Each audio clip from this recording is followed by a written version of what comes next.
Hi guys, thanks for tuning in. I am Rahul Raj. Welcome to my channel English Express by Rahul Raj. आइए आज का अखबार पढ़ना शुरू करते हैं। तो जो मैंने आज का आर्टिकल लिया है वो सुप्रीम कोर्ट का एक आदेश है बाकी सारे कोर्ट्स के लिए, है ना, कि उनको उन मामलों को कैसे डील करना चाहिए जिसमें कि क्रुएल्टी अगेंस्ट वीमन होता है, राइट। तो देखते हैं आर्टिकल और समझने की कोशिश करते हैं। तो हेडलाइन है, courts must be sensitive in cases involving women, supreme court. तो भारत का जो एपेक्स कोर्ट है, जो सर्वोच्च अदालत है भारत में, सुप्रीम कोर्ट, उसने कहा कि कोर्ट्स मस्ट बी सेंसिटिव। तो जो ये कोर्ट्स हैं, है ना, अदालतें हैं, उनको क्या होनी चाहिए, संवेदनशील होनी चाहिए।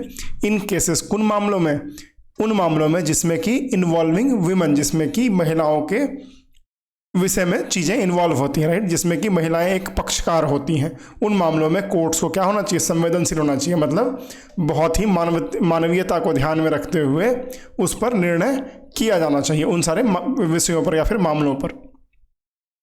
देखते हैं आर्टिकल। फॉन्ट को कर लिया बड़ा, चलिए। The Supreme Court has said that courts are expected to deal with cases of cruelty against women in a more realistic manner and not allow the criminals to escape. तो supreme court ने कहा, the supreme court has said, कि supreme court ने कहा that courts की जो अदालतें हैं आर एक्सपेक्टेड टू, उनसे ये उम्मीद की जाती है, उनसे ये अपेक्षित है क्या, टू डील विथ, है ना, निपटने के लिए, किन चीज़ों में, विथ केसेस ऑफ क्रूएलिटी, कि वो सारे केसेस जिसमें कि क्रूएलिटी, इसमें क्रूरता है, किसके खिलाफ, अगेंस्ट वीमेन, महिलाओं के खिलाफ, इन अ मोर रियलिस्टिक मैनर, एक बहुत ही सच्चे तरीके से, है ना, बहुत ही एक रियलिटी, मतलब क्या कहेगा कि जिसमें कि विश्वास हो, है ना, जो रियल लाइफ में एप्लीकेबल हो, उस तरीके से, रियलिस्टिकली, विश्वसनीय तरीके से उस पर काम करना चाहिए, manner, and not allow the criminals to escape, और जो क्रिमिनल्स हैं, जो इसमें अपराधी हैं, उनको स्केप करने का मौका नहीं मिलना चाहिए, मतलब उनको इससे छूटने का मौका नहीं मिलना चाहिए अगर वो सच में अपराधी हैं तो, है ना, मतलब वो बच ना पाए, वो भाग ना पाए, इस तरीके से जांच परख होनी चाहिए और ऐसी सजा मिलनी चाहिए। The courts are expected to be sensitive in cases involving crimes against women, the apex court said. तो सुप्रीम कोर्ट ने कहा, एपेक्स मैंने सर्वोच्च, है ना, तो जो हमारी यहाँ की सर्वोच्च अदालत है सुप्रीम कोर्ट, उसने कहा the courts are expected to be sensitive. तो जो बाकी सारे कोर्ट्स हैं देश में, उनसे ये उम्मीद की जाती है कि वो सेंसिटिव रहेंगे, वो संवेदनशील रहेंगे, इन केसेस, उन मामलों में, इन्वॉल्विंग क्राइम्स अगेंस्ट वीमेन, जिसमें कि महिलाओं के खिलाफ क्रूरता का अपराध दर्ज होता है। A bench of Justices J.B. Pardiwala and Prashant Kumar Misra, while dismissing the appeals filed by a man and his mother against their conviction for cruel treatment of his wife, reduced the sentence of the victim's mother-in-law to the period already undergone. तो a bench of justices J.B. Pardiwala and Prashant Kumar Mishra, तो इसमें जो सुनवाई कर रहे थे वो थे justice J.B. Pardiwala and Prashant Kumar Mishra. उनकी दो जजों की एक बेंच थी जो इस मामले पर सुनवाई कर रही थी। कौन सा मामला था, फाइल डिसमिसिंग द अपील्स, की एक अपील को डिसमिस कर दिया, खारिज कर दिया। कौन सी अपील या कौन सा जो निवेदन था कोर्ट में, याचिका थी, फाइल्ड बाय अ मैन, एक इंसान के द्वारा फाइल किया गया था, एंड हिज मदर, और उसके माँ के द्वारा, अगेंस्ट देयर कन्विक्शन, जो उनके खिलाफ में दोष सिद्धि हुआ था, है ना, वो लोग जिसमें अपराधी घोषित हो चुके थे, उस अदालत के निर्णय को वो चैलेंज करने सुप्रीम कोर्ट गए थे। वो कौन सा मामला था, for cruel treatment of his wife, जो अपने पत्नी के खिलाफ उसने क्रूरता दिखाई थी, उसके लिए वो एक केस था जिसमें वो लोग अपराधी साबित किए गए थे हाई कोर्ट के द्वारा, और फिर वो लोग उसको चुनौती देने कहा गए, सुप्रीम कोर्ट गए। Reduce the sentence of the victim's mother in law to the period already undergone. तो सुप्रीम कोर्ट ने एक काम किया कि उसका जो अपील था उसको खारिज कर दिया, और बस एक काम किया कि reduce the sentence of the victim's mother in law. तो जो उसमें मृतक है ना, जो उनकी मतलब बहू रही है, इस इंसान की पत्नी जो थी, उसके मृत्यु के लिए जो जिम्मेवार ये लोग थे, उसमें से इसकी सास को, मतलब इस इंसान की मम्मी को, जो उसका सेंटेंस था, मतलब जो उसकी सजा थी, उसको कम कर दिया, जितना सारा उन्होंने सजा भोग लिया है उतना ही कर दिया, कि ठीक है अब आप फ्री हो सकते हैं। The role of courts in such circumstances assumes greater importance, and it is expected that the courts would deal with such cases in a more realistic manner and not allow the criminals to escape on account of procedural technicalities, perfunctory investigation or insignificant lacunas in the evidence, as otherwise the criminals would receive encouragement by the crime going unpunished. बड़ा paragraph हो गया, समझते हैं। Supreme court ने कहा कि the role of courts in such circumstances, तो इन परिस्थितियों में जो कोर्ट का रोल हो जाता है, जो कोर्ट की भूमिका बन जाती है, वो क्या है, अज्यूम्स ग्रेटर इंपॉर्टेंस, उसकी बड़ी महत्वपूर्ण भूमिका बन जाती है, right.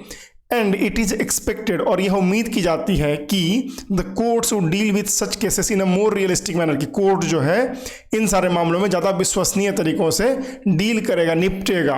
And not allow the criminals to escape, और क्रिमिनल्स को सही सजा मिलेगी, ना कि वो भाग पाएगा सिस्टम के टेक्निकलिटीज से, है ना।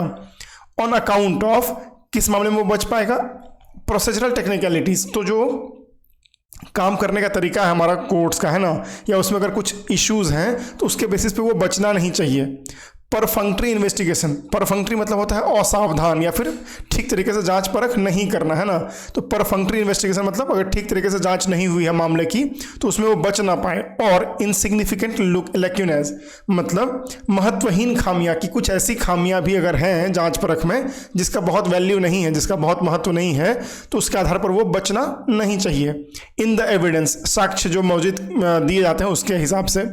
एज अदरवाइज, तो क्या होगा अगर ऐसा नहीं होता है, उसको सही सजा नहीं मिलती है, तो क्या होगा, the criminals would receive encouragement, तो जो क्रिमिनल्स हैं, जो अपराधी हैं, उनको क्या होगा, उनको इनकरेजमेंट मिलेगा, उनको प्रोत्साहन मिलेगा ऐसा करने के लिए। And the victims of crime would be totally discouraged by the crime going unpunished, और जो विक्टिम है, जो पीड़ित है, वो क्या होगा, वो डिस्करेज हो जाएगा, वो हतोत्साहित हो जाएगा। क्यों? क्योंकि जो उसके खिलाफ में अपराध हुआ है, उसके लिए जो अपराधी है उसको सजा नहीं मिल रही है। The courts are expected to be sensitive in cases involving crime against women. The order stated, तो ऑर्डर ने, ये जो सुप्रीम कोर्ट का आदेश था, उसने ये कहा कि जो कोर्ट्स हैं उनको क्या होना चाहिए, संवेदनशील होना चाहिए। किन मामलों में, जहां पर महिलाओं के खिलाफ में इस तरह के केसेस दर्ज किया जाता है ना, जिसमें कि उनके ऊपर जुल्म होता है, राइट, क्रूरता होती है, जहाँ पे, और जो केस हम लोग डिस्कस कर रहे हैं उसमें तो उस महिला की जान ही चली गई, जहर दे करके मार दिया। The judgment came on appeals filed by the two convicts challenging a March 2014 order of the Uttarakhand high court. तो ये जो जजमेंट आया सुप्रीम कोर्ट का, वो कब आया, जब एक इंसान, जो दो अपराधी घोषित किए गए, इसमें जो दो कन्विक्ट थे जिनके ऊपर दोष सिद्ध हो चुका था, उन्होंने सुप्रीम कोर्ट में अब जो हाई कोर्ट का डिसीजन था उसको चैलेंज किया था। और ये डिसीजन कब आया था, मार्च 2014 का एक आदेश था उत्तराखंड हाई कोर्ट का, उसको ही चैलेंज करने वो लोग सुप्रीम कोर्ट गए हुए थे।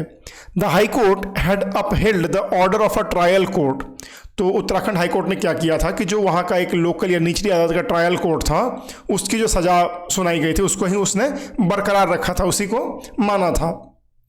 which had convicted the husband and mother-in-law of the deceased in the case lodged in 2007। तो वो जो ट्रायल कोर्ट था उसने क्या करा था कि उस पति को और उसकी माँ को, मतलब उस औरत जो मर गई उसकी सास को, इसमें अपराधी साबित किया था। और ये केस कब दायर हुआ था, 2007 में हुआ था, और 2014 में इसका फैसला आया और उसको ही उत्तराखंड के हाई कोर्ट ने भी माना।